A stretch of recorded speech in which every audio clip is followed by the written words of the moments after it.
Bhargav case ఏమైంది? ఏమిటి అంత ఇంట్రెస్ట్? ఒకసారి ఇంటికి పంపావు కదా. నువ్వేం తెప్పడక్కర్లేదు. నేను చిన్నప్పటి నుంచి పెంచాను కనుక నెలకు 10,000 రూపాయలు ఇస్తున్నాను. నాకు అవసరమైన వాళ్ళ దగ్గర నేను పంపిస్తాను. నేను ముట్టుకున్నానా? కూతురులా పెంచావు, నన్ను ముట్టుకుంటే నీ కళ్ళు పోవా?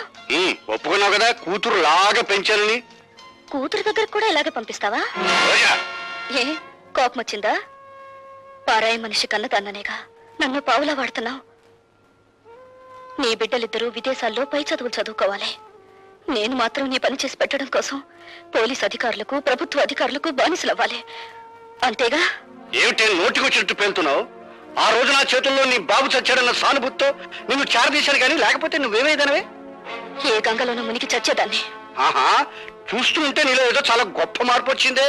ఎవడి ప్రేమలోనే పడ్డావా లేకపోతే ఎక్స్పర్ట్ వాడి వల్ల పడ్డావా? ఒక మహానుభావుడు నా కళ్ళు తెరిపించాడు.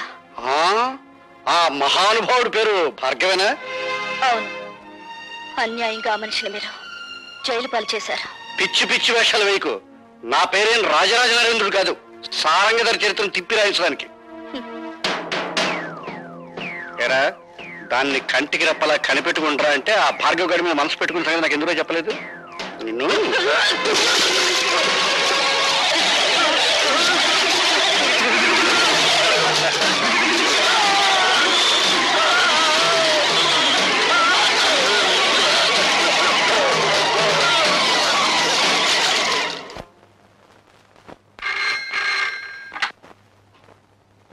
హలో, నేనమ్మా లత. ఏడు బాబాయ్? నీకు గుడ్ న్యూస్. భార్గవ ఈవేళ విడుదలవుతున్నాడు.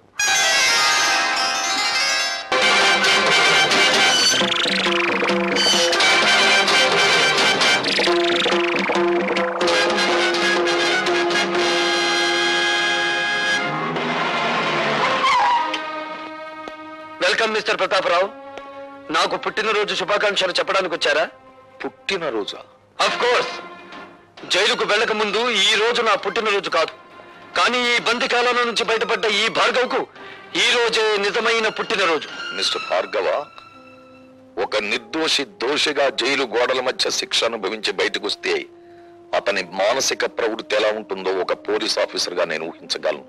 ప్రవృత్తిని ఊహించగలరేమో గాని ఈ రోజు నుంచి నా వృత్తిని మాత్రం మీరు ఊహించలేరు.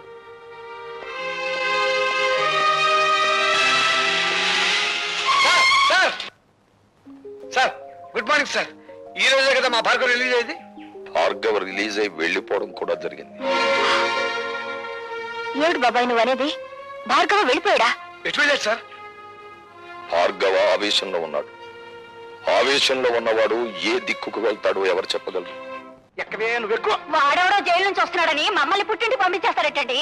మా తమ్ముడు ఉద్యోగ ప్రయత్నంలో ఉన్నాడు కదా, కనీసం వాడైనా దగ్గర ఉంచుకోండి. ఏమే అవతల పొజిషన్ థ్రిల్ అయిపోతుంటే ఇంకా పురాణం చెప్తూ కూర్చుంటావంటే నువ్వు కారు ఎక్కువ చేసుకో. 4 రోజులు గడిచినాయి అంటే గతం మర్చిపోతాడు, అన్ని గొడవలు సర్దుకుంటాయి. ఏం కంగారు రే, మీ అమ్మగారి పురాణం మీద కొత్త అయినట్టు సొత్త కూకుంటావేట్రా పోనీ. చాలండి సంబడం.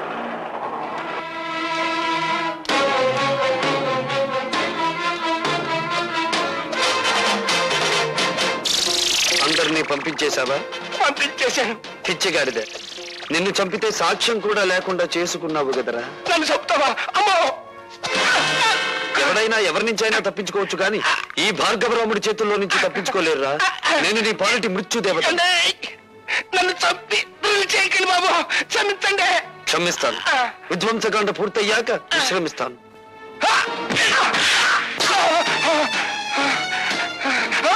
ఈ పిచ్చ కదరా నీ దగ్గర లంచంగా తీసుకున్నానన్నావు. ఈవీసీఆర్ టీవీలో కదరా నాకు లంచంగా ఇచ్చానని చెప్పావు. ఈ పనే కదరా నేను అవినీతితో తీసుకున్నానన్నావు.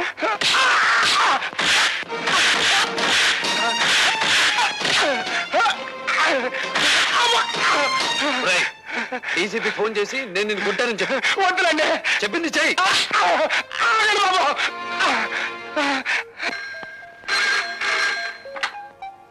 హలో, నమస్కారం. నేను డీసీపీ గారు, నేను సదానందాన్ని మాట్లాడతాను. ఆ భార్గవ్ గారు నా ఇంటి మీద పడి నన్ను తుక్కురాజుకుంటాడండి. షటప్. ఇంతకు ముందు కూడా ఇలాగే అబద్ధాలాడి అతన్ని జైలు పాలు చేశారు. ఇంకెప్పుడు ఇలాంటి తప్పుడు రిపోర్ట్లు ఇవ్వకండి. ఏమన్నాడు? నమ్మట్లేదండి. కరెక్ట్. నమ్మడు కాబట్టే ప్రతిరోజు వచ్చి నిన్ను తని పెడతాను. రోజునా? అవును. వినపెట్టింది.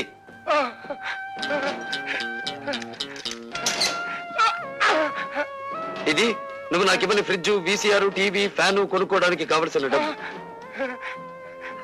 ఇది ఇంటల్లుడిలా నిన్ను ఇంటికొచ్చి కొట్టిపోవడానికి మోటార్ సైకిల్ కొనుక్కోవడానికి కావలసిన డబ్బు. అంటే మా అల్లుడికి మా అమ్మాయికే గొలుసుకొని పెట్టలేదండి. అలాగా? ఏ అమాయకురాల్ని మోసం చేసి కేసులో నన్ను ఇరికించావు ఆ పిచ్చి కూతురికి డైమండ్ నెక్లెస్ కొనుక్కోవడానికి కావలసిన డబ్బు. ఎలా ఉంది మన థ్రిల్? అసలు థ్రిల్ అంటే ఎట్టుంటుందని ఇప్పుడే తెలిసిందండి. వస్తా. అంటే మీకంటే బంజిపోట్లేనివ్వండి బాబు. అన్నయ్యడండి? ఊరంతా వెతికండి, ఎక్కడ కనిపించలేదు. కనిపించలేదా? అసలు జైలు నుంచి విడుదలయ్యాడా? అయ్యాను. నేను విడుదలవటమే కాదమ్మా, చట్టం గొడుగులో న్యాయం ముసుగులో బందీగా ఉన్న ఈ వ్యవస్థకు గుణపాఠం చెప్పబోతున్నాను.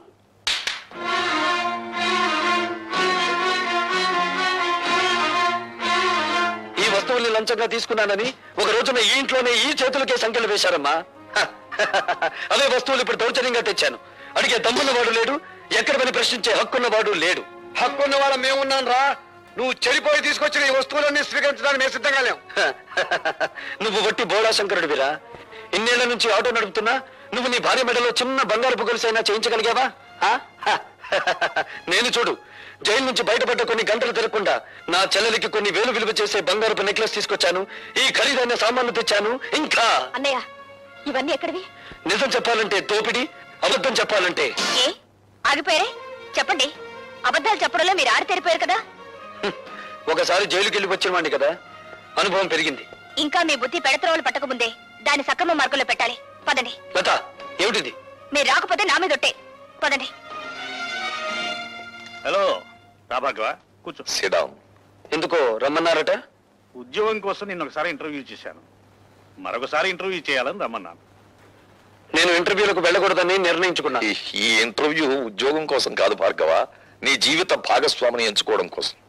అంటే మా అన్నయ్య కూతురు లతను నీకిచ్చి వివాహం చేయాలని పెద్దలు నిర్ణయించారు. ఈ పెళ్లికి భార్గవ ఇష్టపడటం లేదు. భార్గవ, నీ సమాధానం అనాలోచితంగానో ఆవేశంగానో చెప్పింది కాదు. సునీతపు త్రాసులో బంగారం తూచినట్టు తూచి నిర్ణయించుకున్నది. భార్గవ, నువ్వు తీసుకున్న నిర్ణయానికి నీ బంగారు భవిష్యత్తు ఏమవుతుందో ఆలోచించావా? బాగుపడుతుంది. భార్గవ, అవును సార్, లత తండ్రి దగ్గర ఉద్యోగిగా పనిచేస్తూ నేను లంచగొండిగా అరెస్ట్ అయ్యాను. లత పిన్న తండ్రి నన్ను కోర్టు నుంచి జైలుకి తీసుకెళ్లాడు. సంఖ్యలు వేసిన ఆ చేతులు ఈ కాళ్ళు కడిగి కన్యాదానం చేయించగలవా? అంటే మేము నిన్ను కాపాడలేకపోయినందుకు దాని జీవితాన్ని నాశనం చేస్తావా? లేదు, నా జీవితాన్ని నాశనం చేసుకోవడానికి సిద్ధపడ్డాను. నేను ఎక్కి వెళ్ళాలనుకున్నది పూలరథమైతే లతను నిస్సందేహంగా నాతో తీసుకెళ్లేవాడిని. కానీ నేను నడవబోయేది ముళ్ళకంచం మీద. లతను అందుకే నాతో తీసుకెళ్లలేకపోతున్నాను. నీ నిర్ణయం నువ్వు తీసుకుంటే నేనేం కావాలి? మరో మనిషిని పెళ్లి చేసుకో. మరో మనిషిని పెళ్లి చేసుకోవాలా? ఎంత తేలిక అన్నావు భార్గవ. నువ్వు నా శ్రేయస్ కోరే చెప్తున్నావా? నీ శ్రేయస్సు కోరుకోకపోతే వెంటనే నేను పెళ్లి చేసుకునేవాడిని. నిన్ను నీ ఆస్తిని ఇష్టం వచ్చినంత వరకు అనుభవించి నా దారిని నేను వెళ్లి కసి తీర్చుకునేవాడిని. ఎవరి మీద నీ కసి? సమాజం అంటూ ఉంటే నేను అందులో భాగస్తుణ్ణి, సంఘం అంటూ ఉంటే నేను అందులో ఒకణ్ణి. అందుకే వ్యక్తిగతమైన కక్ష పెంచుకున్నాను. నా భవిష్యత్తుని, నా తండ్రి ప్రగతిని నాశనం చేసిన ఆ రాజశేఖరం మీద పగ తీర్చుకుంటాను. పగ తీర్చుకుంటే ఏమొస్తుంది? పెళ్లి చేసుకుంటే ఏమొస్తుంది? భార్య, కాపురం, బిడ్డలు, జీవితం, సుఖ సంతోషాలు. ఇవన్నీ నిజమైతే మీరెందుకు పెళ్లి చేసుకోలేదు? తడుముకోవద్దు. తడుముకున్నా మీకు సమాధానం దొరకదు మిస్టర్ ప్రతాపరావు. పెళ్లి చేసుకుంటే మనిషికి శారీరక విశ్రాంతి లభిస్తుంది, పగ తీర్చుకుంటే మానసిక విశ్రాంతి లభిస్తుంది. మిస్టర్ భార్గవ, రాజశేఖరం చనిపోతే అతని కుటుంబమే నష్టపోతుంది. కానీ నీలాంటి అభ్యుదయవాది చెడిపోతే సమాజం నష్టపోతుంది. సమాజానికి అవసరమయ్యే నీలాంటి వ్యక్తులు దేశ ప్రగతికి అడ్డుపడకూడదు. ఇప్పుడు నాకు దేశం కంటే ముందు తండ్రి ఆత్మశాంతి ముఖ్యం. దానికోసం ఏదైనా చేస్తాను. అదే ఆఖరి మాట. కొత్త జీవితానికి మొదటి మాట.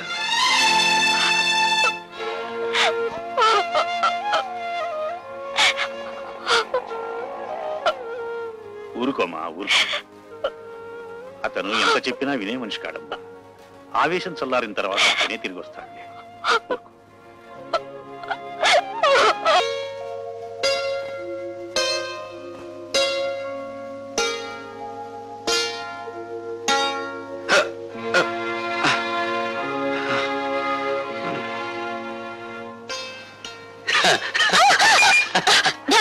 ఏమిటిది? రోజా డార్లింగ్, ఇంకా చూపుల దగ్గరే ఉన్నావా? చా చా చా చా చా చా. ఏమీ బాగోలేదు. కమాన్. వదలండి భార్గవ, ఇదే పని నేను చేశానని కోపంతో నా చెంప పగలగొట్టారా? నేనలా మీ మీద చేయి చేసుకోలేను. అందుకే నేను మీకు నమస్కారం చేస్తున్నాను. మీరు వెళ్ళిపోండి. రాజశేఖర్ మీద కక్ష సాధించాలనుకుంటే ఇలా కాదా? ఆ పని మీరు చేస్తానంటే నేను సాయపడతాను. రాజశేఖర్ మీద నీకెందుకు పగ? ఆ పరమ నీచుడే మా నాన్నగారు చనిపోవడానికి బాధ్యుడు. నీ తండ్రి పేరు? జనార్దన్ రావు. రోజా, నీ నాన్నను అడ్డం పెట్టుకుని ఏ వ్యక్తిని రాజశేఖరం హంతకుని చేశాడో ఆ ఠాగూర్ నా కన్న తండ్రి. అవును రోజా, ఆయన జైల్లో చనిపోయే ముందు జనార్దన్ రావు కూతురు ఎక్కడున్నా వెతికి ఆమెకింత మేలు చేయమని కోరాడు. మేలా? ఆ పని నువ్వు చేయలేవు. అది అనుకున్నంత సులభము కాదా? నా జీవితం నాశనమైంది. నా మేలు కోరితే రాజశేఖర్ మీద పగ సాధించా. ఈ అభాగ్యరాలు నీకు రుణపడి ఉంటుంది. వాడి ఎంత చూసి నీ తండ్రి ఆత్మకు శాంతి కలిగిస్తాను.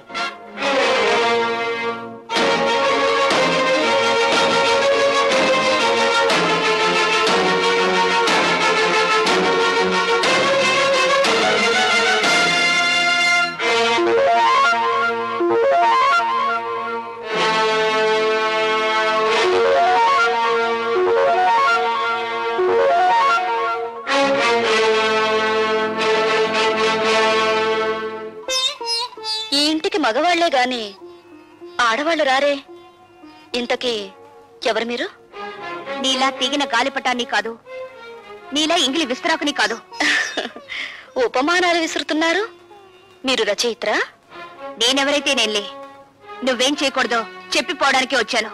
నాకు శాసించడమే అలవాటు గాని శిరసా వహించడం అనేది చేత కాదు. ఆ పొగరే నీ కళ్ళు నీ నెత్తి మీదకి వచ్చేలా చేసింది. నెత్తి మీద మా కళ్ళు లేకపోతే ఆకలి పెంచుకుంటూ వచ్చే రసికులందరూ మా కాళ్ళు పట్టుకోరుగా. నువ్వు ఆడదానివా, ఆడించేదానివా?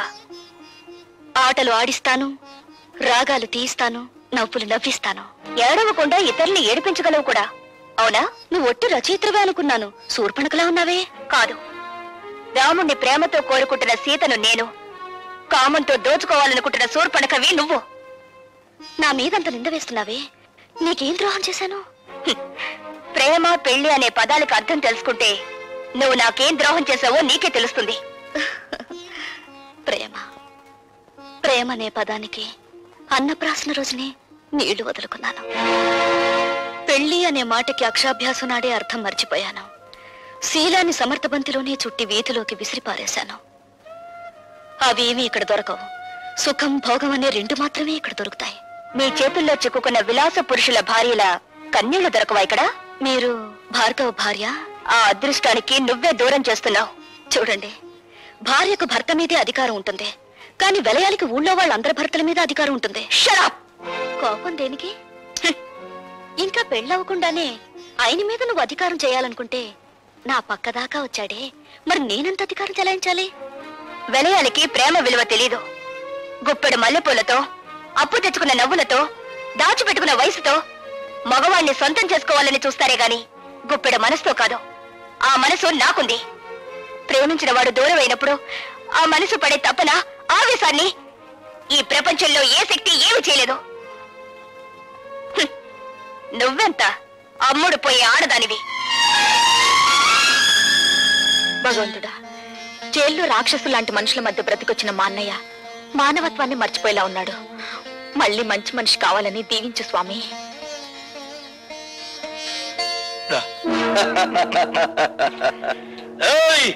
భార్గవ్ గారు బాగుపడాలని కోరుకుంటున్నారా?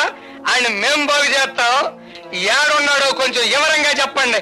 ఎవరు మీరు? ఖాళీగా ఉన్నప్పుడు కళ్ళు, రెచ్చిపోయినప్పుడు రక్తం తాగేవాళ్ళం. అంతేకాదు, శీలాలు దొయటం మా హాబీ. ఒళ్ళగా ఉంది. చూడు, భార్గవ్ ఎక్కడున్నాడో చెబితే నష్టపోయేది మీరే నా చోటలా. సవట్లంటున్నాడు అన్నాడా? బ్యాటరీ మంచి పవర్ లో ఉన్నట్టుంది. కొడుకుని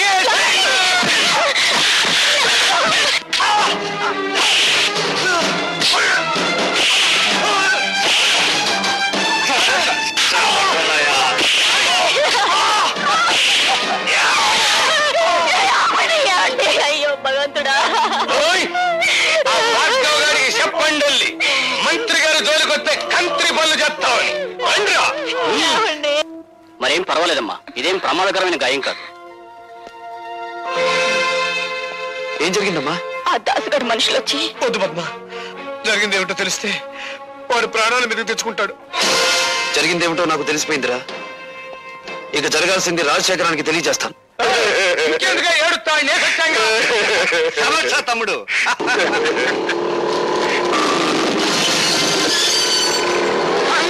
వాడు పోట్లకి ఎత్తాక బుసలు కొట్టుకుంటూ వచ్చేస్తాడు. దాసు, వాడు లోపలికి రాకుండా ఒళ్ళు హోలంచి తమ్ముడు.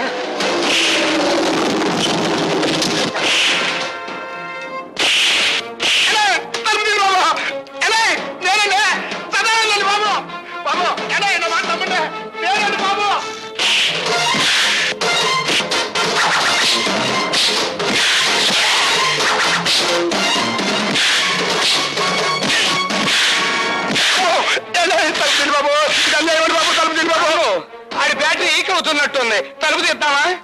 తలుపు తీస్తే అనవసరంగా భార్గవ్ గారిని మనం చంపాల్సి వస్తుంది. శవ రాజకీయమా?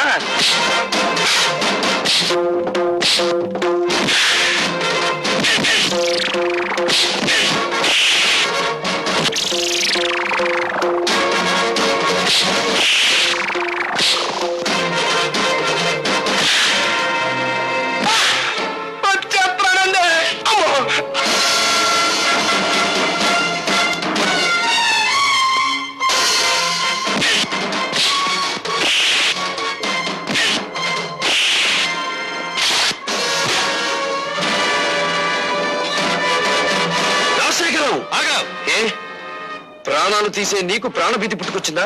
తుపాకీ చేత పట్టావు. ఇది ప్రాణభీతి కాదు, ప్రాణాలను తీసే రాజనీతి. నా ప్రాణాలు తీయడానికి నీ దమ్ములు, నీ ఇన్నపెట్టిలో ఉన్న సొమ్ములు చాలవురా. నా తల్లి శ్మశానంలో పిడికెడు బూడిదగా మారడానికి కారణం నువ్వు. నా తండ్రి నా కళ్ళ ముందే రక్తపు మడుగులో కళ్ళు మీయడానికి కారణం నువ్వు. నాకు మిగిలిన ఒక్క ఆత్మీయుడు శంకరం. అతన్ని కూడా మీరు చంపాలని చూస్తే ఈ భార్గవ రాముడు కాక తప్పదురా అని ఒక్కరోజుతో నేను చంపను రాజశేఖరం. నీ పాపాలు వెలుగులోకి తెచ్చి అదంతా తేలికనుకున్నావా? ఎస్, జలగంగ పథకంలో ఇంజనీర్ ని చంపి మీరు డబ్బు కాజేసిన ఫైళ్లు, ప్రజా వైద్యశాల పెడతానని చెప్పి ప్రైవేట్ హాస్పిటల్ గా మార్చుకున్న ఫైళ్లు, బట్టబయలు చేసి నిన్ను వీధుల్లో కీడుస్తాను. ఆ ఫైల్ ఉన్నాయో మన నాకేంకా చెప్పాలా? నువ్వెక్కడ తెలుసుకుంటా? సాక్ష్యాలు సంపాదించి తీరతాను. మీ ప్రాణాలు అంతరిక్షంలోకి పంపించి తీరతాను. అన్నో తమ్ముడు, ఆ భార్గవ్ గారి చేతికి సాక్ష్యాలు దక్కడానికి వీల్లేదు. సదానందంతో చెప్పి గొడవల్లో ఉన్న ఇనుము సిమెంట్ ఊరు దాటించు. ఎలా సాధిస్తాడో నేను చూస్తాను. అట్లాగే.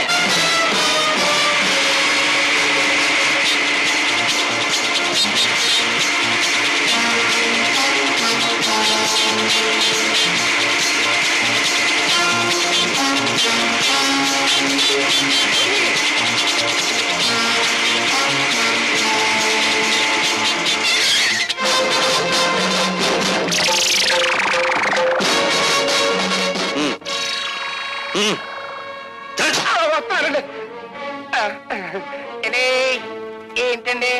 పిచ్చిగాడిద, ఊరు దాటించాల్సింది శవాల్ని గాని సాక్ష్యాల్ని కాదురా. పద పోలీస్ స్టేషన్.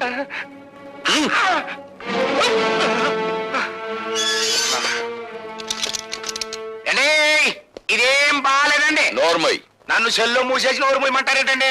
ఎంత తిరిగి నేను ఎప్పుడు చూడలేదండి. అండి, పోలీస్ మినిస్టర్ గారి దగ్గర నుంచి అయ్యి ఉంటది.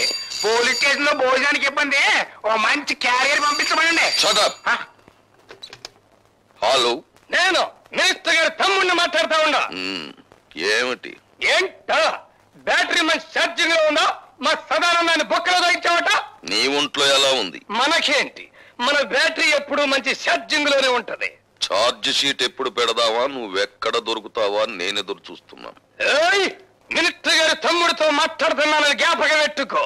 10 ఏళ్ల క్రితం రాజుల రోజులు నడిసేయి, ఇప్పుడు రాజకీయాల రోజులు నడుస్తున్నాయి. అధికారం మాది, సొమ్ము మాది, సోకు మాది, శిక్ష కూడా మీదే. అబ్బాయి ఇసిగిచ్చమాహయ్యా. సదానందాన్ని వదిలేస్తావా? మొన్నయ్య చేత టెలిఫోన్ లో మాట్లాడించమంటావా? నువ్వెవరితో మాట్లాడినా వాడు 7 చువ్వలు దాటి రాడు. Put off the telephone. నీ బ్యాటరీ ఈక్స్ లేకపోతే నేను మినిస్టర్ గారి తమ్ముడినే కాదు.